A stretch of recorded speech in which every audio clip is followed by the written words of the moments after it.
तो सभी भाइयों एवं बहनों को नमस्कार। स्वागत है आपका आपके अपने चैनल सक्सेस जंक्शन एक कदम सफलता की ओर में। मेरा नाम है अतुल शुक्ला और हम लेकर के आ गए हैं आपके लिए एमपीएसआई भर्ती 2026 मध्य प्रदेश जेल रक्षक क्षेत्र प्रहरी क्षेत्र रक्षक इन सभी भर्ती परीक्षाओं की दृष्टि से अति महत्वपूर्ण वीडियो है। प्राचीन इतिहास को आज हम कवर करने वाले हैं। कठिन स्तर के जो 150 प्रश्न अब तक पूछे गए हैं एपटेक कंपनी के द्वारा, उनको आज हम कवर करने वाले हैं। जैसा कि आपको पता है, इससे पहले हम 500 प्रश्न सिविक्स यानी कि नागरिक शास्त्र के करवा चुके हैं, 500 प्रश्न भूगोल यानी ज्योग्राफी के करवा चुके हैं, 500 प्रश्न हिंदी के करवा चुके हैं, 550 प्रश्न कंप्यूटर के करवा चुके हैं। ये सब प्रश्न आपको जो है इसी चैनल के अंदर प्लेलिस्ट बनी हुई एमपीएसआई के नाम से वहाँ पर देखने को मिल जाएंगे। ठीक है, चलिए वीडियो को लाइक करके चैनल को सब्सक्राइब कर दीजिए, जिससे आगे आने वाली सारी मैराथन टाइम टू टाइम आपके पास में पहुंच सके। तो इस 150 प्रश्नों में पूरी एंशिएंट हिस्ट्री को कवर करने का प्रयास करेंगे। ठीक है भाई, क्योंकि समय कम बचा हुआ है तो मेन जो क्वेश्चन बार बार पूछे जा रहे हैं उनको हम कवर करेंगे। आइए शुरुआत करते हैं। तो टॉपिक की शुरुआत करते हैं। सबसे पहले हम बात करेंगे सैंधव सभ्यता एवं पाषाण काल पर। देखिए, तो पहला प्रश्न है, हड़प्पा सभ्यता का वह स्थल जहां से अग्निवेदियों के साक्ष्य मिले हैं वो कौन सा है? तो यह है लोथल एवं कालीबंगा। यहाँ से अग्निवेदियों के साक्ष्य मिले हैं। अग्निवेदियों का अर्थ है जहाँ पर यज्ञ हुआ करता था, है ना, जहाँ पर यज्ञ हुआ करता था उसके साक्ष्य लोथल और कालीबंगा से मिले हैं।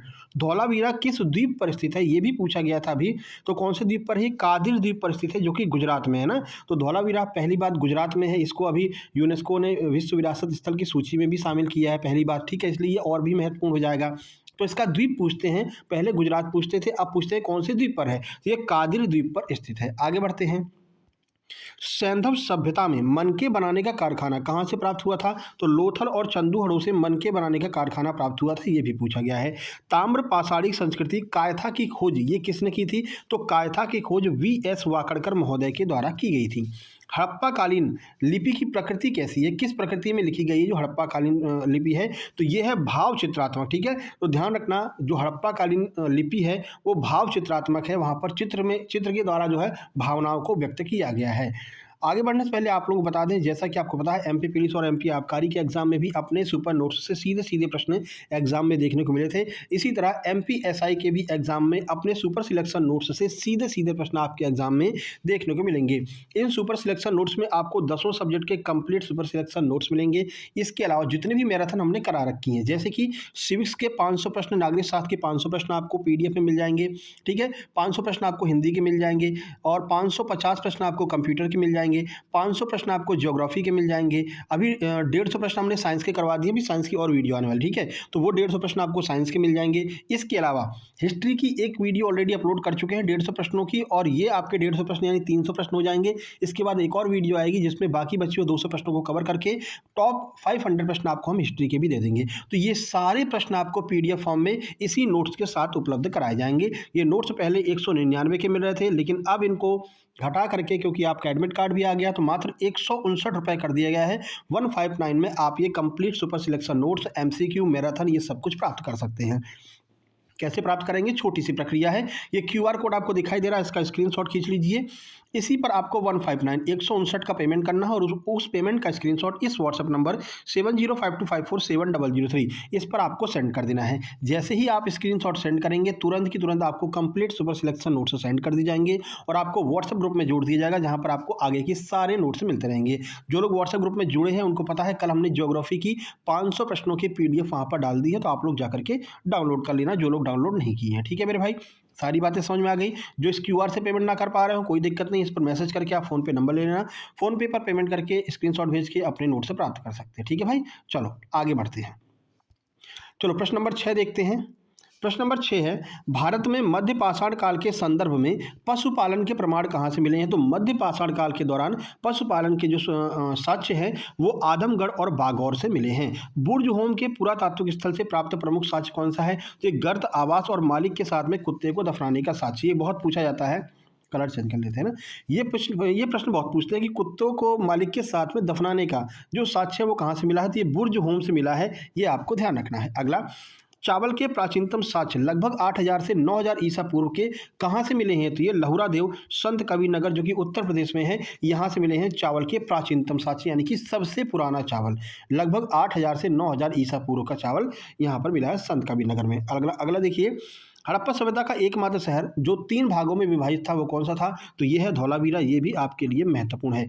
जूते हुए खेत के साक्ष्य कहाँ से मिले हैं? तो ये कालीबंगा से मिले हैं। ये प्रश्न बहुत पूछे जाते हैं। ठीक है, आगे बढ़ते हैं। देखिए, अब हम यहाँ पर बात करेंगे वैदिक एवं उत्तर वैदिक काल की। पहला प्रश्न है, ऋग्वेद के किस मंडल में दशराज युद्ध का वर्णन किया गया? यह भी एमपी पुलिस कांस्टेबल में पूछा गया था। तो ये 7वें मंडल में इसका वर्णन किया गया है। अगला, गोपद ब्राह्मण किस वेद से संबंधित है? तो ये अथर्ववेद से संबंधित है गोपद ब्राह्मण। और अथर्ववेद में ही आपको जादू टोना वगैरह सब कुछ यहीं पर मिलेगा। ठीक है, तो ऐसे आपको ध्यान रखना है। अथर्व का मतलब अर्थ से लगा लीजिए। और अर्थ कैसे मिलेगा? जब आप जादू टोना का झाड़ फूक करेंगे तो ये सारी चीज़ें अर्थ यानी कि पैसा देती हैं। तो ऐसे आपको ध्यान रखना है कि अथर्ववेद में जादू टोना झाड़ फूक इसका वर्णन देखने को मिलता है। चलो, और गोपत इसका ब्राह्मण है। अगला, सत्यमेव जयते किस उपनिषद से लिया गया है? तो बहुत बार पूछा, आपको पता ही होगा, है ना। तो ये मुंडकोपनिषद से लिया गया है। वैदिक काल में अघन्या वध ना करने योग्य किसे कहा जाता था? तो वैदिक काल में गाय को बहुत पूजा जाता था और उसको अघन्या कहा गया, यानी कि इसका वध कोई नहीं करेगा। आगे बढ़ते हैं। अगला, बोगज कोई अभिलेख जो कि 1400 ईसा पूर्व का है, किन वैदिक देवताओं का उल्लेख किया गया है? तो इसमें इंद्र, मित्र, वरुण और नासत्य, इन 4 लोगों का वर्णन बोगज कोई अभिलेख 1400 ईसा पूर्व वाले में किया गया है। पुनर्जन्म का सिद्धांत पहली बार किस उपनिषद से मिलता है? तो ये बृहदारण्यक उपनिषद से जो है देखने को मिलता है। आगे बढ़ते हैं। अगला, अष्टाध्यायी के लेखक कौन है? तो ये पाणिनि है। ये भी आपके एमपी पुलिस कांस्टेबल में भी पूछा गया है एप्टेक के द्वारा। विदुषी स्त्रियां जिन्होंने ऋग्वेद की ऋचाओं की रचना की है वो कौन है? तो ये है लोपामुद्रा, घोषा, सिक्ता, अपाला। ये 4 विदुषी स्त्रियां थीं उस टाइम पर जिन लोगों ने ऋग्वेद की ऋचाओं का रचना किया है। आगे बढ़ते हैं। ऋग्वेद में जन शब्द का उल्लेख कितनी बार हुआ? ये भी मोस्ट इंपोर्टेंट है। ये आबकारी में पूछा था एप्टेक के द्वारा ही रिसेंट में। तो ये 275 बार जो है जन शब्द का प्रयोग किया गया है, 275। नचिकेता और यम का संवाद किस उपनिषद से संबंधित है? तो ये कठोपनिषद से संबंधित है। ये भी आपके लिए महत्वपूर्ण है। चलो, अब हम बात कर लेते हैं धार्मिक आंदोलन, जिसमें जैन और बौद्ध धर्म जो अभी रिसेंट में एप्टेक के द्वारा पूछे गए हैं उनको कवर करेंगे। तो गौतम बुद्ध ने अपना प्रथम उपदेश कहाँ पर दिया है? सारनाथ ऋषिपत्तनम में दिया है और इसी को धर्म चक्र प्रवर्तन कहा जाता है। यह भी आपको ध्यान रखना है। ये उत्तर प्रदेश में है। अगला, स्यादवाद यानी कि सप्तभंगी नय किस धर्म का मूल सिद्धांत है? तो ये जैन धर्म का सिद्धांत है स्यादवाद यानी कि सप्तभंगी नय। ध्यान रखना, ये बहुत पूछते हैं। प्रथम बौद्ध संगीति के अध्यक्ष कौन थे? तो ये थे महाकश्यप। ये भी आपको याद रखना है। आगे, आजीवक संप्रदाय के संस्थापक, ये पूछा गया है। अभी आबकारी में पूछा था एप्टेक ने 2 बार और एमपी पुलिस कांस्टेबल में लास्ट में आकर के पूछा था। तो मक्खली गोसाल जो है वो आजीवक संप्रदाय के संस्थापक हैं। शून्यवाद के प्रवर्तक किसे मानते हैं? तो नागार्जुन को शून्यवाद का प्रवर्तक मानते हैं। बौद्ध धर्म के त्रिरत्न कौन कौन से? ये भी पूछा गया है। तो बुद्ध, धम्म और संघ, ये बौद्ध धर्म के त्रिरत्न हैं। आगे, जैन धर्म के 23वें तीर्थंकर कौन है? ये ध्यान रखना। तो 23वें तीर्थंकर हैं पार्श्वनाथ। ठीक है, आगे बढ़ते हैं। बुद्ध के, अब आपको कमेंट बॉक्स में कमेंट करके बताना कि जैन धर्म के 24वें तीर्थंकर कौन है। ठीक है, ये बहुत फेमस है ना। तो 24वें तीर्थंकर कौन है, ये कमेंट बॉक्स में कमेंट करना। देखो, कमेंट में अगर आपसे कोई प्रश्न पूछते हैं तो भाई कमेंट किया करो। कल कितना हमने आप लोगों को बोला था, लेकिन फिर भी मुश्किल से 5 से 6 कमेंट ही भूगोल वाले वीडियो पर देखने को मिले, वर्ल्ड ज्योग्राफी है ना। जबकि आपसे 3 से 4 प्रश्न हमने पूछे थे। आपसे बोला था कमेंट बॉक्स में कमेंट करोगे, वो चीज़ें आपको हमेशा के लिए याद हो जाती हैं। फिर भी आप लोग नहीं करते हो, अब क्या किया जाए, कोई दिक्कत नहीं। चलो, बुद्ध के ग्रह त्याग क्या प्रतीक क्या है? यानी बुद्ध ने जो ग्रह को त्यागा था, अपने घर को त्यागा था, उसका प्रतीक किसे माना जाता है? तो घोड़ा को माना जाता है। ये भी आपको ध्यान रखना है। आगे बढ़ लेते हैं। तृतीय बौद्ध संगीति ये किसके काल में हुई थी? अशोक के काल में हुई थी, पाटलिपुत्र में। ये भी आपको ध्यान रखना, मोस्ट इंपोर्टेंट है। कल्पसूत्र के रचयिता कौन है? तो भद्रबाहु को कल्पसूत्र का रचयिता माना जाता है। चलो, आगे बढ़ते हैं। अब हम बात करेंगे महाजनपद एवं मगध का उत्कर्ष। चलिए देखते हैं। 16 महाजनपदों की सूची किस बौद्ध ग्रंथ से मिलती है? तो अंगुत्तर निकाय है। ये भी अभी रिसेंट में पूछा गया एप्टेक के द्वारा। तो अंगुत्तर निकाय से 16 महाजनपदों की सूची देखने को मिलती है। अगला, मगध के किस शासक को सेणीय कहा जाता है? सेणीय कहें या फिर श्रोणीय, ध्यान रखना। एप्टेक ने जब उसमें पूछा था आबकारी में, तो श्रोणीय पूछा था, है ना। तो श्रोणीय या सेणीय बिंबसार को कहा जाता है। उदयन ने किस नदी के संगम पर पाटलिपुत्र नगर बसाया? तो गंगा और सोन के संगम पर पाटलिपुत्र नगर जो है बसाया था, जो आज पटना कहलाता है। ठीक है, देखो हम क्या है कि हर एग्जाम का एनालिसिस करवाते हैं ना, आबकारी का भी करवाया था, एमपी पुलिस का करवाया था, ग्रुप 4 का करवाया था, तो ये हमारे दिमाग में रहता है कि हाँ ये प्रश्न पूछा गया। जैसे ये श्रेणी वाला ना, तो ये श्रोणी करके पूछा गया था, तो याद आ गया हमको, हमने आपको बता दिया। ठीक है, एमपी एसआई का भी हर दिन का एग्जाम एनालिसिस करवाएंगे, तो ये भी आपके लिए महत्वपूर्ण रहेगा, लेकिन आपके सहयोग के बिना कुछ नहीं हो सकता है ना। आबकारी वालों ने सहयोग किया, उनका एनालिसिस हुआ। ठीक है, पुलिस वालों ने सहयोग किया। सहयोग में क्या होता है, ये हम व्हाट्सअप नंबर देते हैं ना आपको, ये देखिए ऊपर दिया गया व्हाट्सअप नंबर ये, तो इसको आप लोग सेव कर लीजिए। जैसे आप एग्जाम सेंटर से बाहर निकलेंगे, अपने प्रश्नों को, जितने भी प्रश्न आपको याद रहें, इस व्हाट्सअप नंबर पर आपको सेंड कर देना है अपने नाम के साथ में। ठीक है ना। अब ये मत सोचना कि हम नहीं करेंगे, सबको पता चल जाएगा। आप नहीं करोगे तो कोई और करेगा, कोई ना कोई तो करेगा, है ना। तो इसलिए आपको अपने प्रश्नों को सेंड कर देना है। कर भला तो हो भला, सीधी सी बात है मेरे भाई। ठीक है, तो जिससे कि आपका नाम भी आ जाएगा, बढ़िया से आपका नाम लिया जाएगा सम्मानपूर्वक। ठीक है भैया, तो ये थोड़ा सा आपको ध्यान रखना है। चलो आगे बढ़ते हैं। अब देखो गंगा और सोन वाला हो गया। ठीक है, आगे सोन नदी कहाँ से निकलती है बताइए, इतना तो जानते होंगे ना। सोन नदी कहाँ से निकलती है मध्य प्रदेश में, जल्दी से कमेंट बॉक्स में कमेंट कीजिए। दो नदियाँ एक ही जगह से निकलती हैं। ठीक है, बताइए। नंदवंश का अंतिम शासक कौन था, तो घनानंद जो है वो नंदवंश का अंतिम शासक था। प्राचीन भारत में पहला विदेशी आक्रमण किसने किया था, ईरानियों ने किया था, और हकाबनी वंश के ईरानियों ने पहला आक्रमण किया था प्राचीन भारत में। आगे बढ़ते हैं। सिकंदर और पोरस के बीच युद्ध किस नदी के तट पर हुआ था, तो झेलम को वितस्ता भी कहते हैं, तो झेलम लिखा है या वितस्ता लिखा है, एक ही बात है। इस युद्ध को हाइडेस्पीच का युद्ध कहते हैं, ये भी बहुत महत्वपूर्ण है, ये बहुत पूछा जाता है ना कि हाइडेस्पीच का युद्ध किसके किसके बीच हुआ। सर सिकंदर और पोरस के बीच में हुआ। अच्छा, कहाँ पर हुआ, झेलम नदी किनारे। झेलम का पुराना नाम क्या है, वितस्ता है। ये तीनों चीज़ें आपको ध्यान रखनी है। अगला, मगध की प्राचीनतम राजधानी कौन सी है, तो गिरिव्रज या फिर राजगृह जो है वो मगध की प्राचीनतम राजधानी है। आगे, प्रद्योत कहाँ का राजा था, तो ये अवंती का राजा था प्रद्योत, और बाद में यहाँ पर जो है गवर्नर बनाया गया था किसी को, अशोक महान को। ये भी ध्यान रखना है क्योंकि ये मध्य प्रदेश से संबंधित है। आगे अगला है, जीवक राजवैद्य किसके दरबार में था, ये भी पूछा गया था। बिंबिसार के दरबार में जीवक राजवैद्य हुआ करते थे। मत्स्य महाजनपद की राजधानी क्या थी, विराटनगर जो है वो मत्स्य महाजनपद की राजधानी थी। आगे बढ़ते हैं। हालांकि ये राजधानी के ऊपर हमने ऑलरेडी वीडियो बना रखा है, सर्च करेंगे कि 16 जनपदों की राजधानी बाई सक्सेस जंक्शन, तो वीडियो आपको मिल जाएगा, है ना। चलो अब हम बात करेंगे मौर्य साम्राज्य की। तो देखिए, कौटिल्य के अर्थशास्त्र में कितने अधिकरण है, ये बहुत पूछा जाता है ना। ये एमपीएससी ने पूछा था मेंस में। तो 15 अधिकरण कौटिल्य के अर्थशास्त्र में मिलती है। तो आप सबको पता भैया कि अर्थशास्त्र की रचना किसने की, कौटिल्य या फिर चाणक्य ने की। अब ये बताओ कि कितने अधिकरण है इसमें, तो 15 अधिकरण है, ध्यान रखना। अगला, अशोक को देव नाम प्रियदर्शी किस अभिलेख में कहा गया, यानी कि देवताओं का प्रिय, इसका अर्थ होता है देवताओं का प्रिय। तो कौन से अभिलेख में कहा है, तो रुम्मनदेही अभिलेख या फिर मास्की अभिलेख। प्रायः सभी अभिलेखों में कहा गया है, लेकिन रुम्मनदेही और मास्की अभिलेख आपको ध्यान रखना है, इसमें अशोक को देव नाम प्रियदर्शी कहा गया है। अगला, मेगास्थनीज ने भारत समाज को कितनी श्रेणियों में विभाजित किया था, तो भारतीय समाज को 7 श्रेणियों में मेगास्थनीज ने जो है व्यक्त किया था। इनकी किताब का नाम क्या है, इंडिका। ये किताब का नाम ध्यान रखना, ये पूछा गया है। अशोक के किस शिलालेख में कलिंग युद्ध का वर्णन है, तो 13वें शिलालेख में कलिंग युद्ध का वर्णन देखने को मिलता है। मौर्य काल में सीता से क्या तात्पर्य था, सीता किसको कहते थे, तो राजकीय भूमि से प्राप्त आय को हम सीता कहते थे, ये भी आपको ध्यान रखना है। आगे, अशोक का वह स्तंभ जिसे फिरोज शाह तुगलक दिल्ली लेकर के आया था कौन सा है, तो यह टोपरा या फिर मेरठ स्तंभ जिसे फिरोज शाह तुगलक दिल्ली ले गया था। अगला, मुद्रा राक्षस के लेखक कौन है, तो ये है विशाख दत्त, मुद्रा राक्षस के लेखक है। आगे, मौर्य प्रशासन में रज्जुक कौन थे, तो न्याय एवं राजस्व अधिकारी को रज्जुक कहा जाता था, ये आपको ध्यान रखना, ये पूछा गया था अभी, है ना। जो जो पूछे गए थे वो हमको याद रहते हैं, है ना, तो हम आपको बता देते हैं। ठीक है, अगला न्यायिक एवं राजस्व अधिकारी हो गया। अगला है, बिंदुसार को यूनानी लेखकों ने क्या नाम दिया था, तो बिंदुसार को यूनान के लोगों ने अमित्रघात या फिर अमित्रोचेटस, ये भी इसका नाम है, आपको ध्यान रखना है। आगे, अशोक के धम्म की परिभाषा कहाँ से ली गई है, तो ये राहुलोवाद सूत्र से ली गई है अशोक के धम्म की परिभाषा। ये भी एमपीपीएससी मेंस में पूछा गया प्रश्न है। चलो अब हम देखते हैं मौर्योत्तर काल, जिसमें हम कवर करेंगे शुंग, कुषाण, सातवाहन को। पहला प्रश्न है, सातवाहन वंश का संस्थापक कौन था, सिमुक था, इंपॉर्टेंट है। अगला है, गाथा सप्तशती नामक प्राकृत ग्रंथ की रचना किसने की थी, तो ये हाल यानी कि सातवाहन राजाओं ने की थी, ये आपको ध्यान रखना है, और सातवाहन में भी हाल राजा ने की थी। कनिष्क के राजवैद्य कौन थे, तो कनिष्क के राजवैद्य थे कौन, चरक। ठीक है, दोनों का ध्यान रखना है। जीवक आपको बताया था किसके थे, बिंबिसार के, और कनिष्क के राजवैद्य कौन थे, चरक थे। आगे बढ़ते हैं। भारत में सोने के सिक्के व्यापक पैमाने पर किसने चलाए थे, ये पूछा गया था अभी। ठीक है, पुलिस में भी और आबकारी में भी, मोस्ट इंपोर्टेंट लगा लो 3-4 स्टार। तो कुषाणों ने चलाए थे सोने के सिक्के, व्यापक मतलब कि सबसे अधिक मात्रा में। ठीक है, और उसमें भी बिम कडफिसेस ने ज़्यादा चलाए थे। आगे बढ़ते हैं।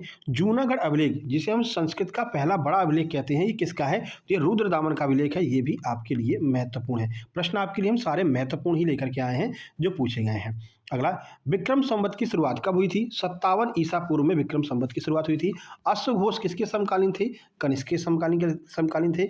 मिलिंद पन्हो किसके बीच संवाद है? तो मिनांडर और नागसेन, इन लोगों के बीच, इन दोनों के बीच में जो संवाद है उसको मिलिंद पन्हो कहा जाता है। अगला माफ करना, अगला है, किस वंश के शासकों ने ब्राह्मणों को भूमि दान करने की प्रथा चालू की थी? तो सातवाहन शासकों ने सबसे पहले शुरू की थी। चरक संहिता किस विषय से संबंधित है? तो ये चिकित्सा से संबंधित है, चरक संहिता। चलो आगे बढ़ते हैं। अब हम बात करेंगे गुप्त साम्राज्य की। 61 नंबर, गुप्त वंश का वास्तविक संस्थापक किसे माना जाता है? तो ये माना जाता है चंद्रगुप्त प्रथम को गुप्त वंश का वास्तविक संस्थापक। वैसे संस्थापक श्रीगुप्त को मानते हैं। प्रयाग प्रशस्ति का रचयिता कौन है? तो ये हरिसेन है, जिन्होंने प्रयाग प्रशस्ति की रचना की थी। भारत का नेपोलियन किसे कहते हैं? तो ये तो आपको पता ही है, समुद्रगुप्त को भारत का नेपोलियन कहते हैं, बहुत बार पूछा गया है। फाहयान किसके शासनकाल में भारत आया था? चंद्रगुप्त द्वितीय यानी कि विक्रमादित्य के टाइम पर फाहयान भारत आया था। आगे बढ़ते हैं। अगला है, और हर्षवर्धन के टाइम पर ह्वेनसांग आया था, ये भी ध्यान रखना। नालंदा विश्वविद्यालय की स्थापना किसने की थी? कुमार गुप्त ने की थी। गुप्त काल की राजकीय भाषा क्या हुआ करती थी? तो संस्कृत हुआ करती थी। मृच्छकटिकम के लेखक कौन है? तो शूद्रक जो है वो मृच्छकटिकम के लेखक हैं। ये लेखक का नाम आपको ध्यान रखना है, ये दोनों पूछे जाते हैं ना, एक तो शूद्रक वाला हो गया, एक आपका भी ऊपर करा के जो आए हैं। आगे बढ़ते हैं। सती प्रथा का प्रथम अभिलेखी साक्ष्य कहाँ से मिलता है? तो ये मिलता है एरन अभिलेख से, 510 ईसा पूर्व में, 510 ईस्वी का वाला जो, ठीक है। अमर कोश के रचयिता कौन है? तो ये अमर सिंह है, ये भी आपको ध्यान रखना है। गुप्त काल में स्वर्ण मुद्राओं को क्या कहा जाता था? तो गुप्त काल में स्वर्ण मुद्राओं को दीनार कहा जाता था। आगे बढ़ते हैं। अब हम बात करेंगे गुप्तोत्तर काल और हर्षवर्धन के बारे में। तो हर्षवर्धन की राजधानी क्या थी? कन्नौज जो है वो हर्षवर्धन की राजधानी थी।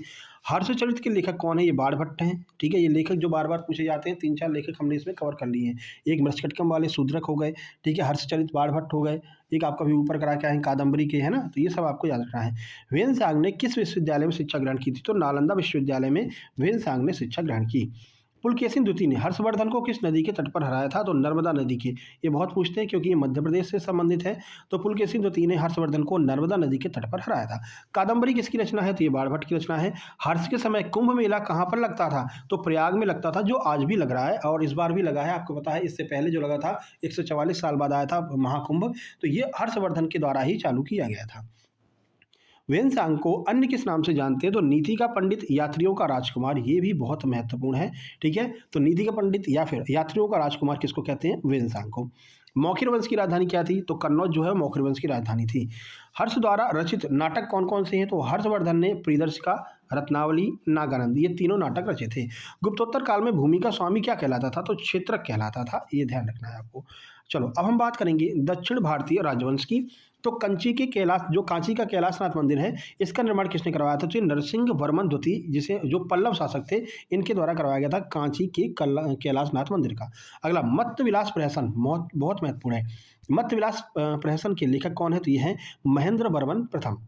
अगला, चोल प्रशासन की मुख्य विशेषता क्या थी? स्थानीय स्वशासन जो है वो चोल प्रशासन के द्वारा ही चालू कर दिया गया था, जिसे बाद में लॉर्ड रिपन ने अपनाया था। एलोरा के कैलाश मंदिर का निर्माण किसने करवाया है? कृष्ण प्रथम ने, राष्ट्रकूट वंश के ये शासक थे।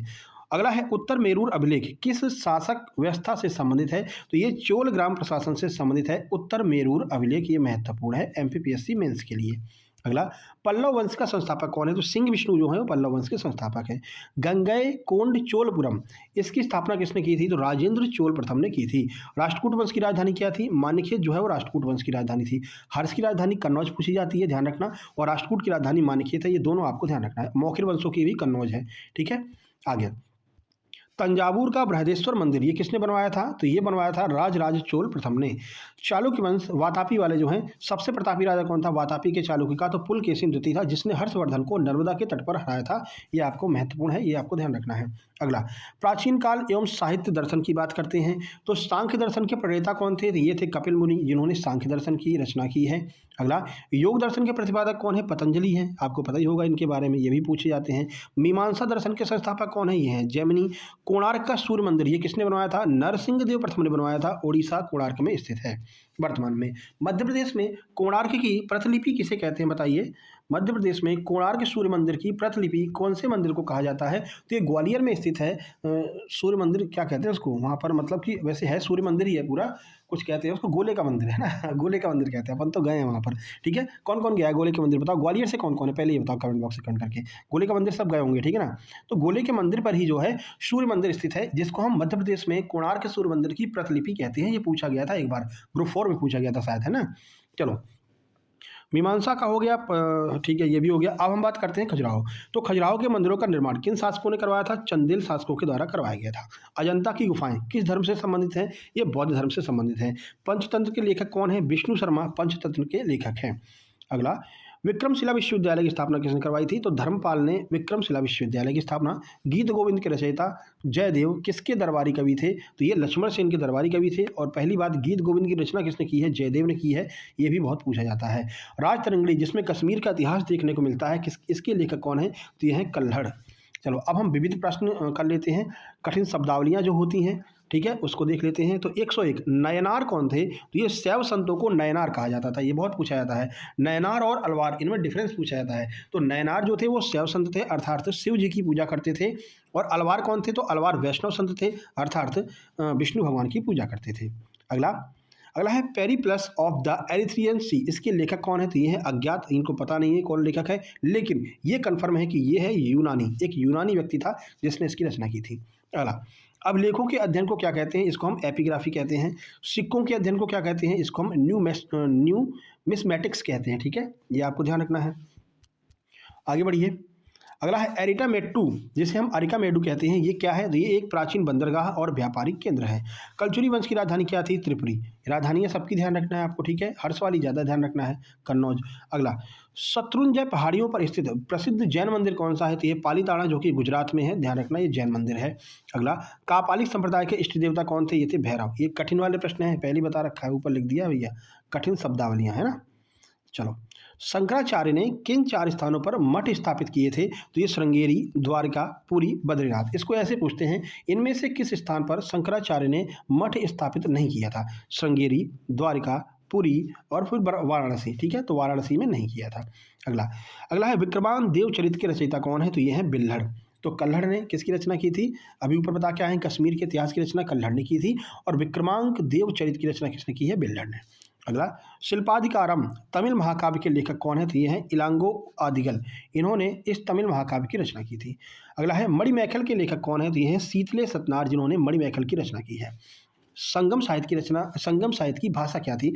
तो तमिल भाषा से संबंधित है संगम साहित्य। अगला है तोंड मंडलम क्षेत्र किस राजवंश से संबंधित है? तो ये पल्लव राजवंश से संबंधित है। वराहमिहिर द्वारा रचित ग्रंथ कौन सा है? तो पंच सिद्धांत का वृहत संहिता, ये मोस्ट इंपोर्टेंट है, ये वराहमिहिर के द्वारा लिखित है।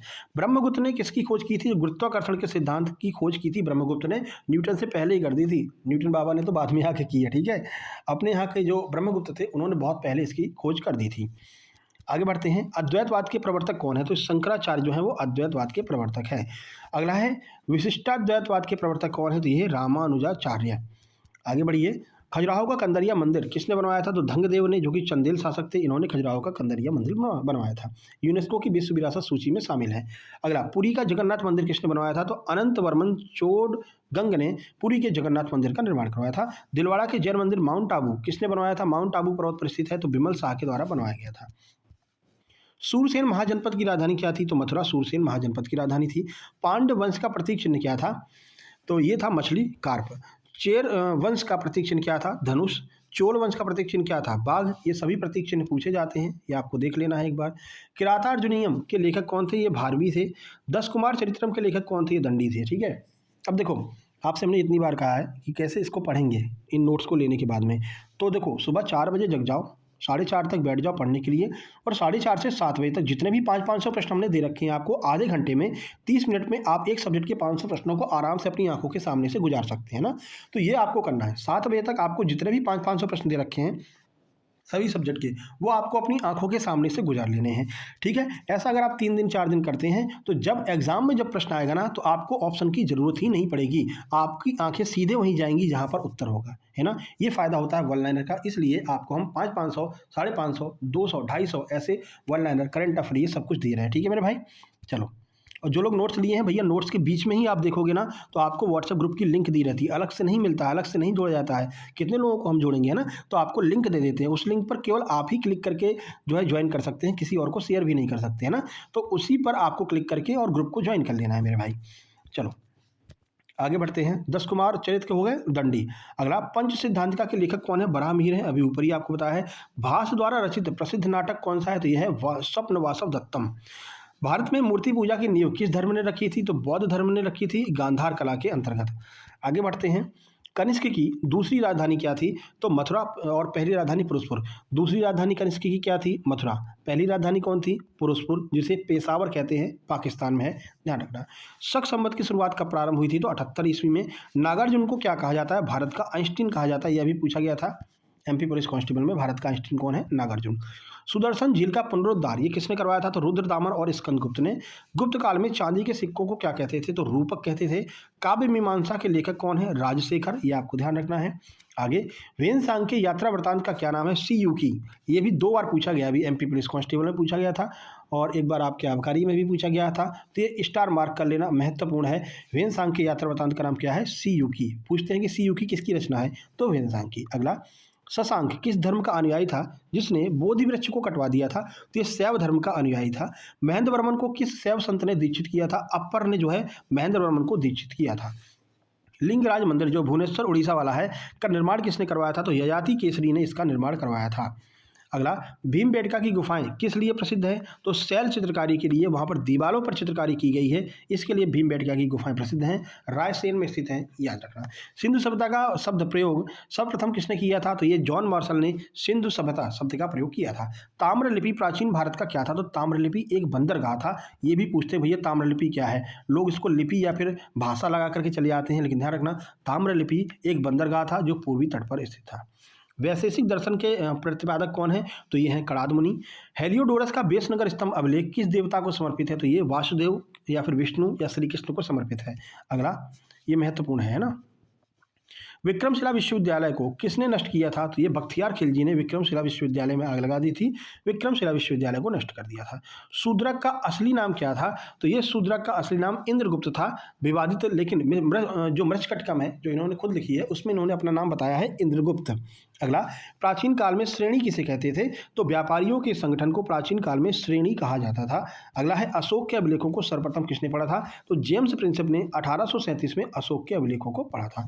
इस तरह से आपके ये पूरे 150 प्रश्न समाप्त होते हैं। 150 इससे पहले दे चुके, 150 ये हो गए, 150 और आपके 200 और आएंगे, ठीक है ना। तो ये हो गए आपके 300, 200 और आ जाएंगे, जिसमें हम आधुनिक और मध्यकालीन इनको कवर कर लेंगे। तो पूरे 500 प्रश्नों की पीडीएफ आपको हम ग्रुप में प्रोवाइड करा देंगे, ठीक है मेरे भाई। चलो, आज सुबह हमने ज्योग्राफी की डाल दी है 500 प्रश्नों की, उसको जा करके डाउनलोड कर लेना। अब वीडियो को लाइक कर दो, शेयर कर दो, चैनल में पहली बार आए हैं सब्सक्राइब करके नोटिफिकेशन बेल दबा लो। ये हमारा व्हाट्सएप नंबर है जिस पर आपको व्हाट्सएप करके अपने नोट्स से प्राप्त कर लेने हैं। मिलते हैं नेक्स्ट वीडियो में। इस वीडियो को लाइक कर देना, शेयर कर देना, सबसे पहली बात हर ग्रुप में, हर टेलीग्राम ग्रुप में आपको शेयर करना है। मिलते हैं नेक्स्ट वीडियो में, तब तक के लिए नमस्कार, धन्यवाद।